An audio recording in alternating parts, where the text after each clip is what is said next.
Coming up on the Purposeful Podcast. The bottom line was that Oakland County seized this man's home over an $8 tax debt and then sold it and kept the profit. And the argument from the Oakland County lawyer was basically that they didn't do anything wrong because they gave the guy fair notice that they put a lien on his home, and they gave him ample time to pay the $8, so he got what was coming to him. You're listening to the Purposeful Podcast. Welcome to this episode of the Purposeful Podcast. I'm Matt. I'm Saki. And we are passionate about helping people live purposeful and meaningful lives. In this program, we share what we've learned about things like business, personal finance, and education.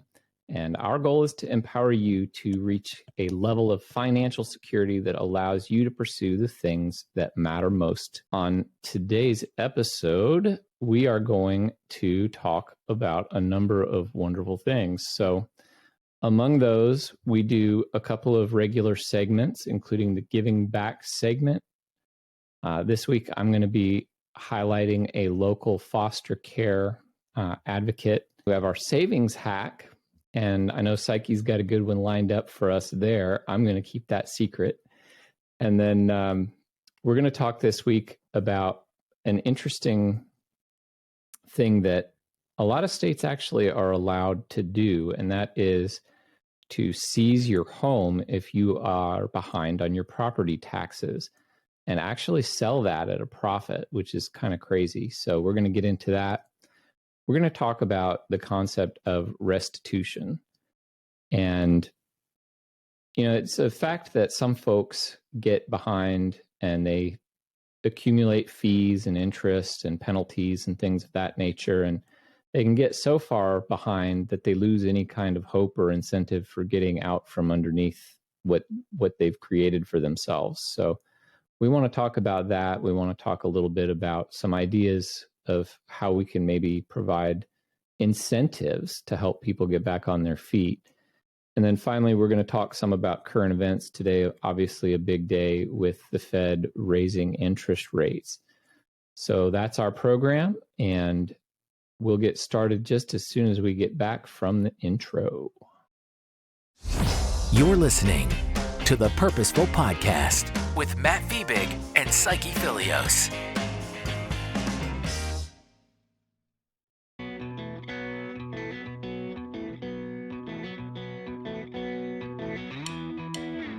All right, brother. So I'm going to start this off with our Giving Back segment for this week. And I wanted to highlight one of our local foster care advocacy organizations.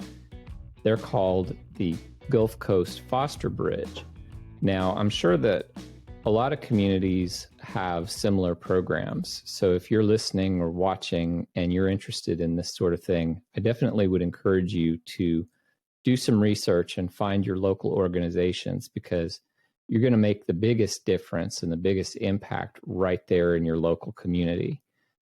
Right here, this is an organization out of Navarre, Florida, and they are religiously affiliated, but what they primarily do is they try to help children that are entering the foster care system and the families that are bringing those children into their homes.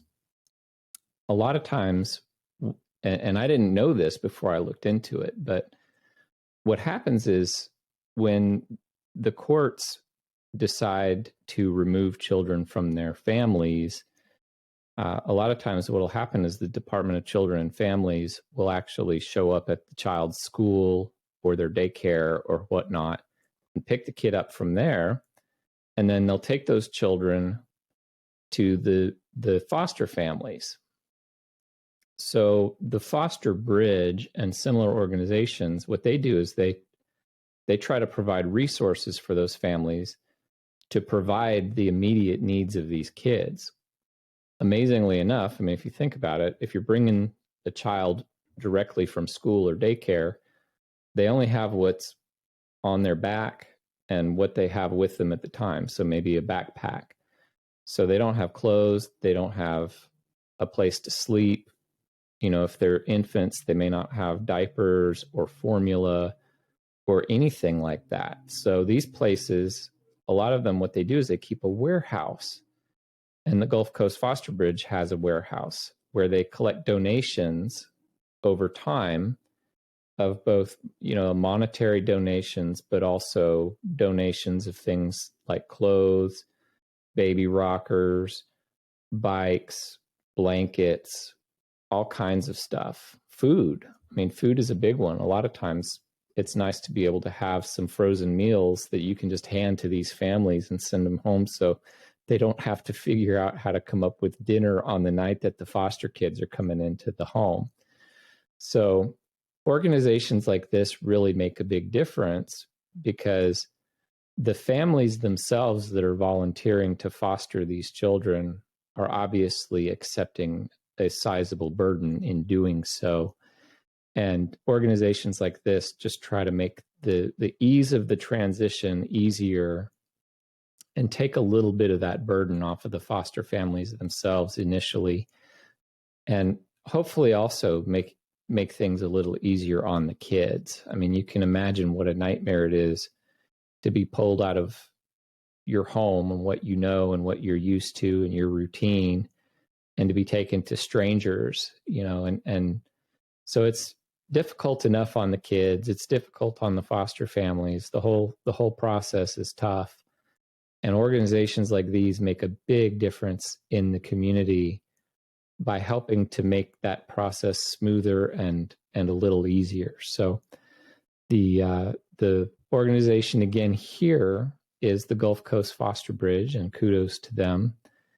And if you're interested in participating in this sort of program, again, look up your local organizations in your community. You're going to be able to make a big difference. Yeah, that's beautiful. I highly recommend everyone check the ones in their local community out. One of the hardest stages of that entire process is going to be that transition part of it, right? And you kind of hit it on the head with that. And that's what they kind of specialize in, making that transition smooth. And it plays a big role for sure. And they definitely need all the help they can get. Savings hack with the interest rates going up and everyone talking about inflation.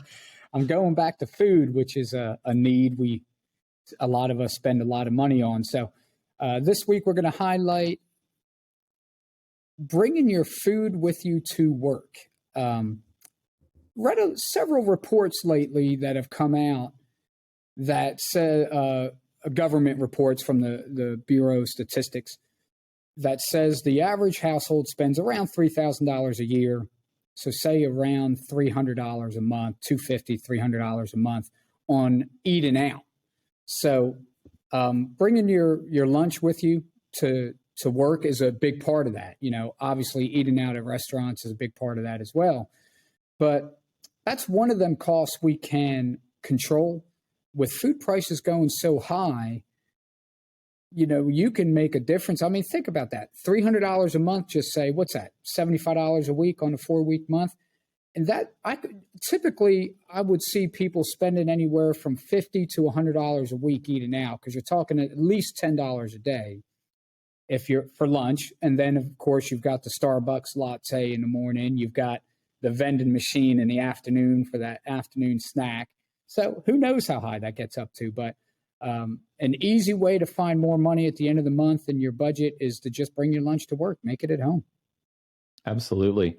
Well, we often talk about the big three, right, of personal finance when it comes to the consumption end of things. And that's, your food and groceries, it's your housing, and it's your transportation.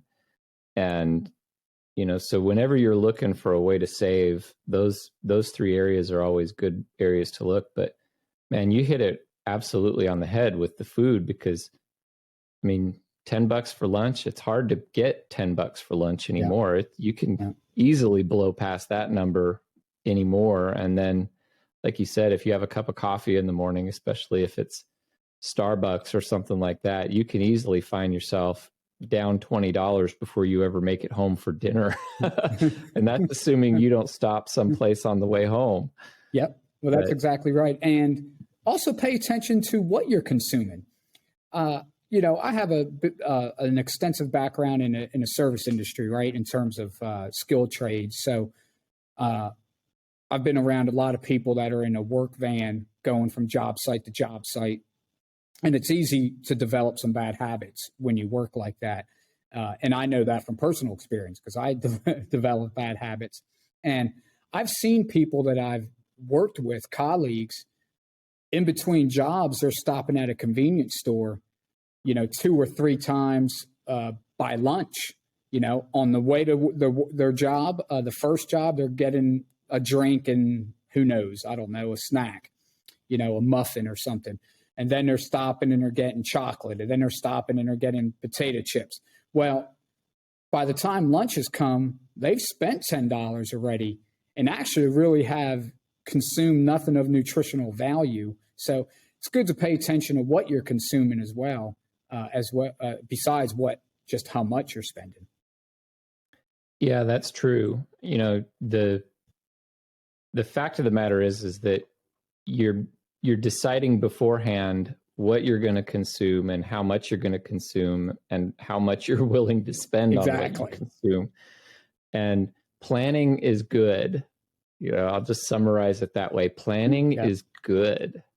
I agree. So I think people will be very happy with the results of that. And that's pretty much just a simple way to save some money and extend the budget every month. Brown bag it. Yep, brown bag. That's what we used to call it. Well, that brings us to our next topic. The article that this segment is based on was written by John Stossel. And for those of you that may not know who that is, he's a journalist and he's somewhat of a libertarian-minded person. And he looks at economic incentives to help explain actual behavior. And he used to work for ABC and he's been on Fox News and some places like that. I think now he goes on his own, but he's very insightful, very, very witty guy. And I enjoy his work product. But this article, just brought back to mind something that really is not fair. And that's what he calls home theft. And if you've got a better term for it in the audience, certainly you're welcome to let us know, but it doesn't seem quite right from a moral perspective. But here's what happens. And the state of Michigan is notorious for this. A person who owns residential real estate property, they have to pay property taxes to their local municipal and or county governments. And when people fall behind on those taxes, there are currently 11 states out of the 50 states in the USA that allow the local municipal or county authorities to actually seize somebody's house for a delinquent tax debt and then sell that property at a profit. So I think it would be harsh enough, you might argue, if somebody lost their house to pay for a delinquent tax debt at all. But you'd think at least if they had equity in their home that they would be entitled to the difference between the equity that they had in their home and then what they owed in delinquent taxes with the interests and penalties. But in a state like Michigan, the state allows the municipal and county authorities to keep the profit of the sale. So the equity gets transferred from the property owner to the local government. And I think there's a big ethical problem with that, not to mention the fact that it's probably not constitutional. But even though stuff like this is happening, there doesn't seem to be enough broad knowledge of that practice for the system to be changed. So that's the way it is right now. But let me ask you for your thoughts on that. So I tend to side with you. Let me first say, just for our listeners out there, you and I both agree that morally and ethically, you should pay your bills, right? So I don't want our listeners to think, hey, nobody should be responsible for what they owe somebody and they should be able to skate by. That's not what we're saying here. Morally, ethically, spiritually, we all have a belief that you need to pay your debts.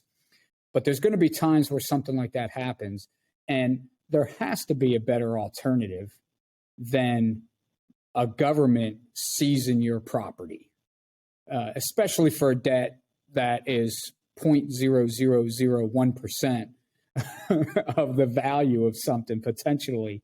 And it's interesting because I'm currently taking some continuing ed classes to update or keep one of my real estate broker's license current. So one of the sections we're going through actually discusses Florida state laws regarding liens, right? And what liens take precedence and stuff like that.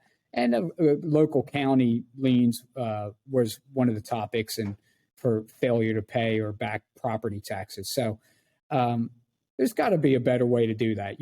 Most of the time, these taxes owed, like I said before, you might have, let's say the average property is $150,000, and they might owe $1,000. So we're not talking about a great deal of revenue here in terms of what's owed. But imagine seizing that property and keeping the proceeds. I don't think that's government's role or intentions there. So there should be a better way to handle that process. Yeah, absolutely. And the case in this particular article, actually Stossel mentions a couple of different examples, but one of them happened a few years ago, and it was a very egregious case. Oakland County in Michigan ended up seizing a man's home over an $8 tax debt. And that particular case, the Pacific Legal Foundation represented the person who lost his home. And I believe the Michigan Supreme Court ruled in his favor in the end. I don't know that he recovered his property, but I think that he was compensated financially for it. I could be wrong about the specifics, but the bottom line was that Oakland County seized this man's home over an $8 tax debt and then sold it and kept the profit. And the argument from the Oakland County lawyer was basically that they didn't do anything wrong because they gave the guy fair notice that they put a lien on his home, and they gave him ample time to pay the $8, so he got what was coming to him. Well, that's not a very good lawyer, in my opinion. There's something that probably everybody has heard from. It actually came from the Old Testament of the Bible, but it's the principle of an eye for an eye, right? Which sounds really harsh when you say an eye for an eye and a tooth for a tooth. But if you think about it, what it really means is proportional response. And that's actually a very good thing. So if you take $8 from me, then, maybe I'm entitled to $8 plus some sort of a penalty or interest or something like that for the harm caused by your taking of my $8. But that doesn't mean that I get your house, right? Yeah. That's not a proportional response. And the idea of proportional response is actually something that is well ingrained in English common law, and also therefore in the American, as an American legal principle.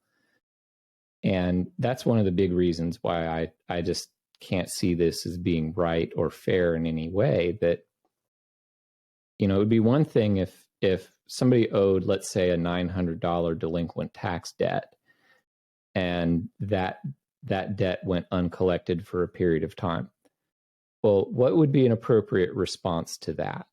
Well, perhaps you might be able to go to a court and get an order to, look for assets, maybe seize something out of somebody's bank account or something like that, get the payment that way.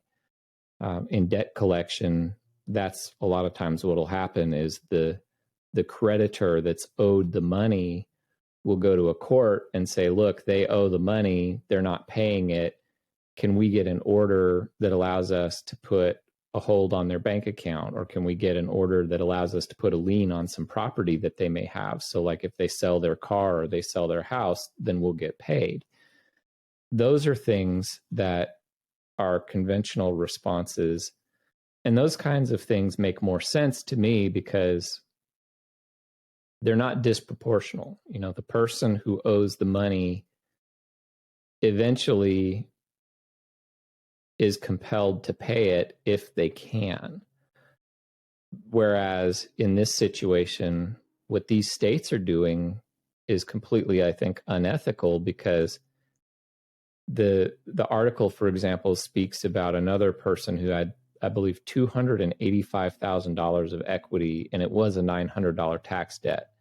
And the local government seized her home and sold it.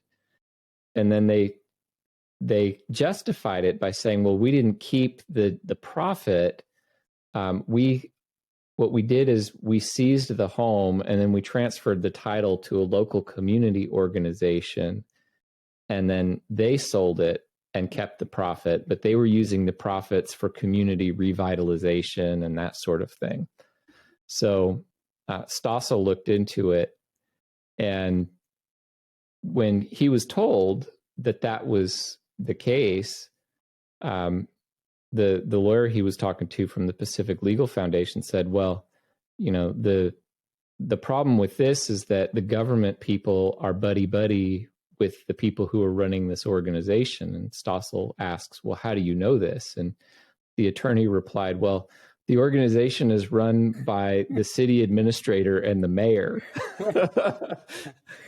So that's not unethical at all, is it? And let's clarify, this article was talking about Michigan. It was talking about Michigan, but there are 11 states that allow similar activity. Yeah. So it's a problem in a lot of places. But the bottom line is that it's not right. And if you're listening to this or you're watching this on YouTube or Rumble, the bottom line is you need to figure out what the laws are in your community and in your state. And a lot of people don't know. No. I mean, can you imagine being one of those people? Because first of all, let's be honest. The guy who lost his house over the $8 tax debt, or even the woman who lost her house over the $900 tax debt, what kind of incentive does the local government have to make sure that these people are actually properly notified that they're going to lose their property? Exactly. There's no incentive, because the government gets to keep the profit from the sale. Yeah. So why would they want you to know that you're going to lose your house over $8 or over $900? So they're going to say that they did what they were supposed to do legally, but you don't want to be someone taking for granted that they're going to do the right thing. The bottom line is you have to be informed. You have to educate yourself about what's going on in your community and what the laws are in your state.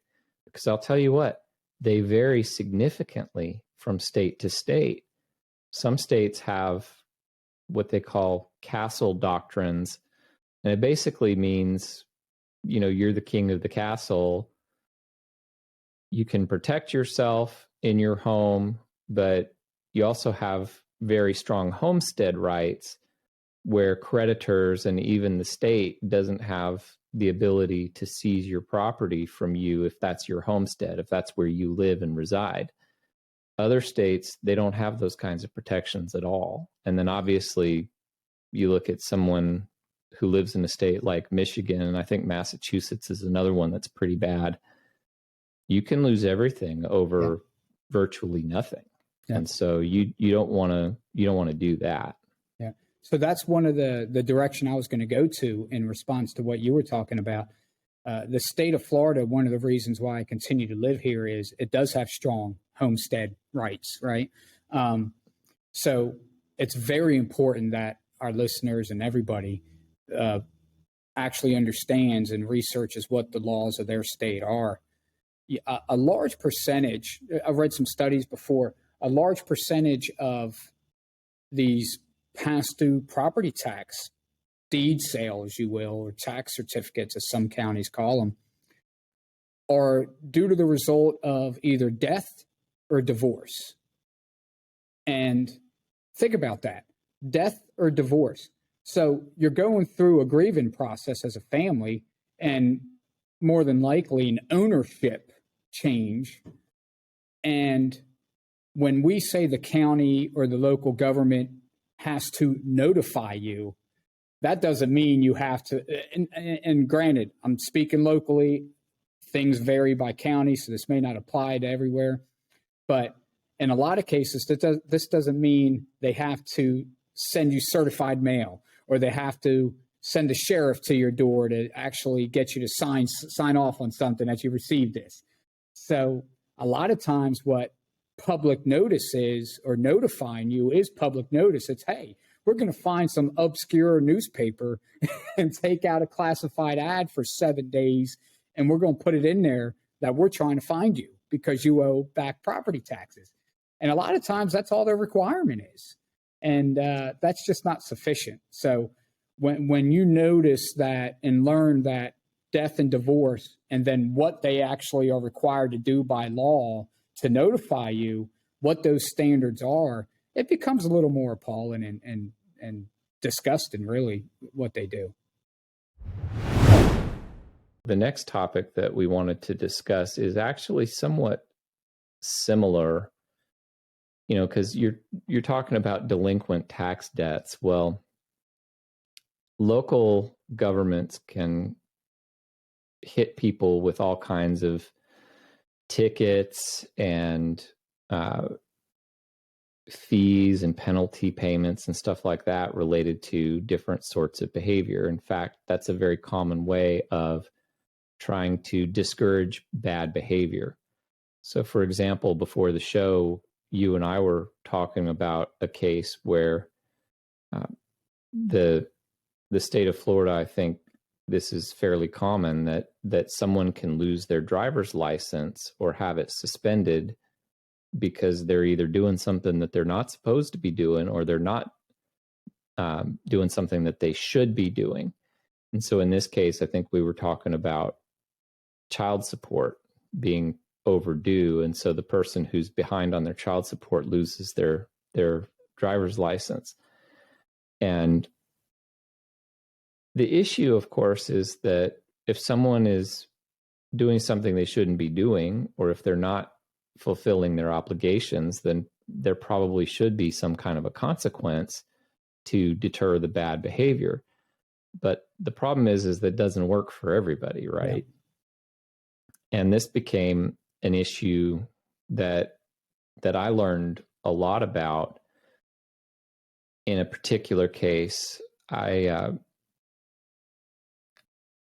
one point, I was fairly regularly trying to mentor folks that were in pretty tough places in their lives, try to get back on their feet. And there were different ways of doing that. But one of the gentlemen that I was working with at the time was homeless, and he didn't present as having any kind of drug problems or alcohol problems, any substance abuse issues. He seemed willing and potentially able to get a job. And so I talked to him about that. Is that something that you would do? Is that something that you could do? And he talked about, well, yeah, I've been an apprentice plumber in the past, and I have a decent understanding of plumbing, so I could probably get a job as a plumber. It's like, okay, well, let's try that. So what do you need? Well, to get a job in the United States, you have to be able to fill out an I-9 form, which means you need some sort of government issued photo identification, social security card, birth certificate, stuff like that, right? You got to have the basics. So we started at the local health department. We got his birth certificate. From there, we made an appointment with the local Social Security office to try to get a Social Security card.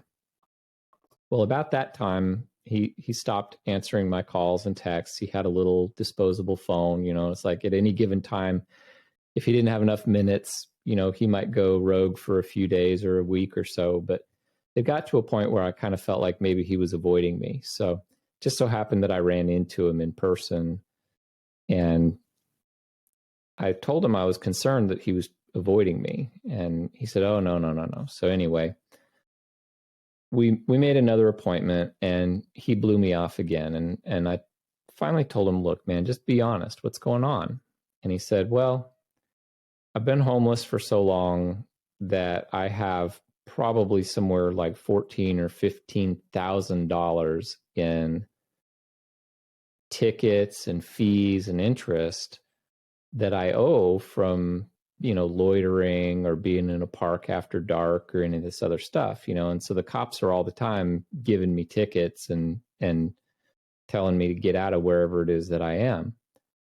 And why would I go get a job if they're just going to take the first $10,000 or $15,000 of my earnings? It's like I won't be able to afford a car. I won't be able to afford rent. It's such a big hurdle to try to get over all those fees that I just don't feel like trying. It's not worth the effort. I was like, well, that's legit. I tried to envision myself in that circumstance, and it was hard to figure out what to do, right? Like, what's the correct solution? You need to have tickets. You need to have these kind of penalties to discourage bad behavior. Otherwise the roads would be even crazier than they already are, right? Yeah. But how do you get somebody who's in that kind of a situation out of it? How you can't really get $15,000 in fees forgiven, can you? So what do you do? And so that's the question that you and I were talking about, and I'd like to get your thoughts on that. Yeah, it's a tough environment to try to figure out, right? Because who knows what the correct answer is, but we can all agree that, or most of us agree that there's got to be a better way. So what I would like to see, and I'll actually applaud the city of Philadelphia, Pennsylvania for this. There's not a lot of things that I applaud them for. They're known as a little more of a progressive city, and a lot of the laws they passed. But I think in the past year, they did pass some laws that took some offenses that police officers could pull somebody over for, like a broken tail light or some very minor stuff. And they said, you know what? We're not giving them tickets for that anymore. They're not citable offenses. And, there's people on both sides of the equation there. Evidently, in years past, if you had a broken taillight, that's how they found their biggest drug bust, I guess. But, the minor things I don't really think we should really pay attention to, right? I mean, why are we wasting our time and energy in very minor offenses? It seems like them resources could be better utilized somewhere else. I'd like to see us, like with the homeless population that you were talking about, I would like to see us take some of those resources and apply them to helping them get back into society, and not so much, hey, you were loitering, here's a fine. We're never even going to let you know where the court date is. You won't know. You won't show up. We won't see you again until you're loitering somewhere else. And then maybe you have a warrant out at that point. We bring you to jail, which that person's probably thinking, oh, cool, I get a place to stay tonight. and then the next morning they let them leave, right? So the cycle repeats itself all over again. So I would like to see us to try to create an environment and a society where we have a place for them to go that allows them to slowly get back into getting a job and building their life back up. And hey, maybe you take a certain percentage of the check every week or some sort of income and get them on the path to recovery instead of just slapping them with a fine. Yeah. Well, I think that there needs to be some energy devoted to trying to solve these kinds of problems. I mean, obviously, during this podcast, you and I are not going to come up with all the solutions. But one of the concerns that I honestly have is that it seems like these issues are no longer even part of the political discourse or conversation. I think that we've become such a digitized society and such a digitized economy, an information economy, that there's such a humongous volume of information that just comes and goes at you all the time. And we don't hear about this sort of thing anymore. It's like you almost don't think about the fact that there are people in our society that are not plugged into the digital system. So people that are homeless or that may not have good internet or available internet where they live, that are not constantly on devices, that are not constantly plugged in to the digital system, and what's going on with people who are on, the extreme end, the poverty side of things anymore. I mean, we hear all the time about student loans. You and I have talked about student loans a bunch on this program, and it's like, people with PhDs and master's degrees are concerned that they have too much student loan debt.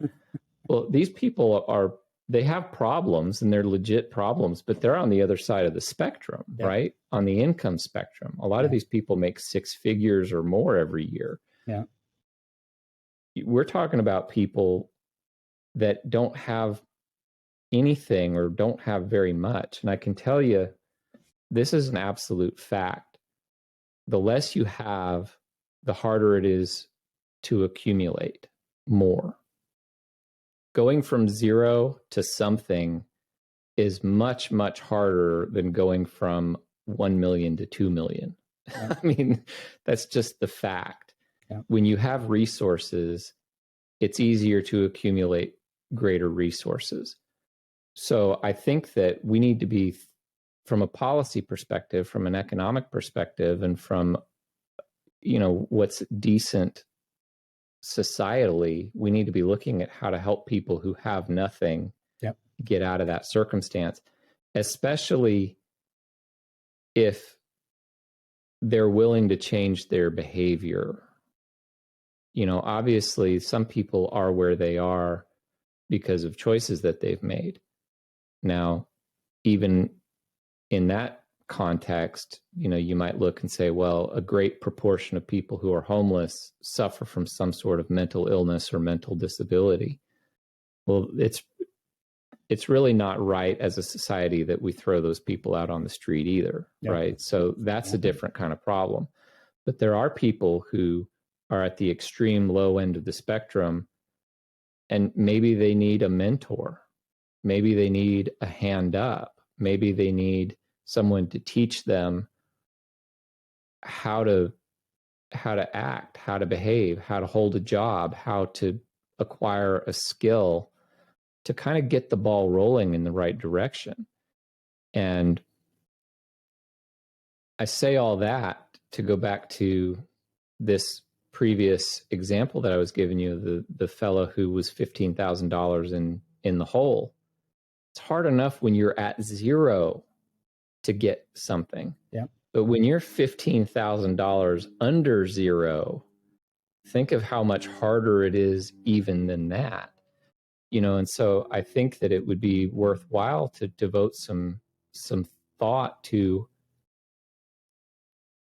how can we develop a system where people like that can maybe be incentivized to behave in the right way or to do the right sorts of things. And then after a prolonged period of doing the right kinds of behaviors, then maybe they can get some sort of forgiveness or get some sort of restitution, so that they can get back on their feet. I think that would do wonderful things for our society. Pulling up the people who are at the lowest end is going to do a lot greater good than trying to figure out how to relieve some of the burden of the people who are at the highest end. Yeah. But those are the people who have the most resources, so they have the loudest voices, right? Exactly. And, I'm going to touch on a couple hot button issues here, but, it always gets me when we focus so much of our resources and time, like you were talking about, but we focus it on Ukraine, for example, and this money we're giving over there, sending their way. We focus it on, hey, let's let all these people come into our country and cross these borders, whether legally or illegally, whatever. And let's send this money to China, and let's send this money there. Afghanistan needs our help now. So obviously we all know, we hear it all day, every day. But why are we not, and people say this, why are we not talking more about the problems we have domestically here that need to be addressed before we solve someone else's issues? On this podcast, we talk about fixing yourself first, right? You have to have a solid foundation, spiritually, financially, and mentally, and your body, so health, right? If you don't have that solid foundation, it's hard to help somebody else.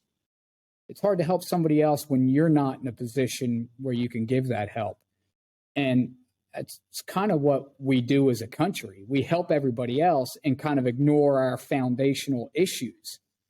And I don't know. It's just, it'd be nice to see that change a little bit. Yeah.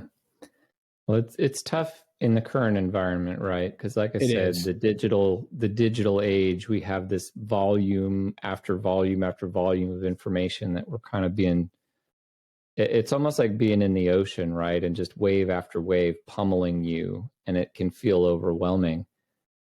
It's important really to turn all that off sometimes and just kind of step back and think about what's important. How can I make the biggest difference for the people that are closest to me? And that may be family, but it also may be people who just happen to be living down the street, or it may be people who live at a homeless camp nearby, or it may be the kids at the local elementary school or the local high school. I mean, there are great ways for people to help all around, and it doesn't take a lot on your part to make a big difference if that's what you want to do. We would be remiss on a personal finance and economy show if we didn't at least comment briefly on the fact that the Federal Reserve raised their interest rate today, the base federal funds rate, by 0.5% or 50 basis points. Interestingly enough, you said the market had a pretty positive response. So why don't you tell us about that? I mean, go figure, right? So, the Fed comes out and raises the benchmark interest rate 0.5%, which they kind of leaked out. So most of us knew it was coming. And in response, the stock market, which, so this news was, I think, let out at 2 p.m. I think something of that nature. It was 2 p.m. Eastern time. So up until 2 p.m., the Dow was down. It was in the red. And we expected the 0.5% rate, remember? Well, then they announced the 0.5% rate that was expected, and the stock market, the Dow went up, I think, somewhere over 900 points, almost 1,000 points or something like that. So go figure why that happened. I don't know. It probably should have went down. But, they're going to continue to raise rates. It just reinforces this inflationary period we're going through, and you got to be very careful with your purchases. Here in the next 30 to 60 days, you'll start seeing interest rates even higher on any refinances or new purchases you're doing, or even home equity loans. Don't be surprised to all of a sudden be between 6 and 7% on the primary mortgage now on the residential side, which I know it sounds high. Historically, it's still very low, so don't panic, but it will be higher for sure. Yeah, and the interesting question, I think, is going to be, can the Fed walk that fine line where they manage to slow down inflation without taking the economy into a recession? And are the interest rate hikes that they're talking about and implementing, are those going to be enough to get inflation sufficiently under control? Or, do we look back and say, in a year or 2 years, they didn't do enough fast enough? That's one of the big questions that's yet to be determined. And we're probably not going to have the answer until down the road. But one of the things that we talked about a while ago now on this program was that stagflation was starting to look like a serious possibility, where you've got high rates of inflation and very low or no economic growth, or maybe even an economic contraction. And of course, it was just last week that we found out that first quarter GDP in the United States actually was down by, I think, 1.4%. Yeah. So one more quarter of negative growth and we're in a recession. Exactly. And, I can remember fairly vividly about 5 or 6 weeks ago, the economists were coming out and saying, oh, there's almost no chance of a recession. It's not going to happen. There's no chance of a recession. Now, all of a sudden, the same folks are coming back out and saying, well, we don't think there's going to be a recession this year, but it could happen. There's a possibility, maybe there's a 1 in 3 chance of a recession this year, something like that. And it's like, well, I'm an optimist by nature, but I'm not always willing to accept what other people tell me at face value, especially when it doesn't add up with what I'm seeing with my own eyes. So, that's it. I think there's probably a better chance of a recession than 1 in 3, but that's my take. Yeah, and it could be happening right now, right? We'll find out in a couple months. What is it? End of June, I guess, be the end of the second quarter. Yep. And it's just, we've put ourselves in this position, right? And we've kind of done it to ourselves over a series of moves over the past 2-3 years. And keep in mind, at the same time, we've got to find a way. The Fed's trying to balance selling these securities back into the marketplace, right? So that quantitative easing and everything they've done, they purchased all these securities over the past couple of years to flood the market with money. Well, now they got to get that money back, and when they sell these, they're going to take the money out of the economy. So they've got to balance that with the raise in interest rates. So we'll see how it plays out. It's at any rate. And I'm not judging the Fed or anybody that's involved in making these decisions, because it really is a tricky spot. And it's very difficult to navigate the scenario we're in right now. And you're correct. We'll find out a couple years from now how we did, the decisions they made, how they turned out. And let's also keep in mind, a few years from now, we're going to continue to hear what we went through with COVID, whether right or wrong or whatever it was. It was a global pandemic that our society has never seen, at least anybody that's alive has ever seen. So there'll be books written about it for years to come, and it'll be in the history books in our grandkids' schools. And so we'll see. It's a lot going on. There is, and the listeners and viewers may be wondering, well, Matt, you said what you're seeing with your own eyes, so what are you seeing with your own eyes? Well, this is what I'm seeing. The Fed, to get inflation under control, needs to raise interest rates. One of the things nobody is talking about is how a substantial increase in interest rates is going to affect the government in terms of how much it has to pay on the deficit spending.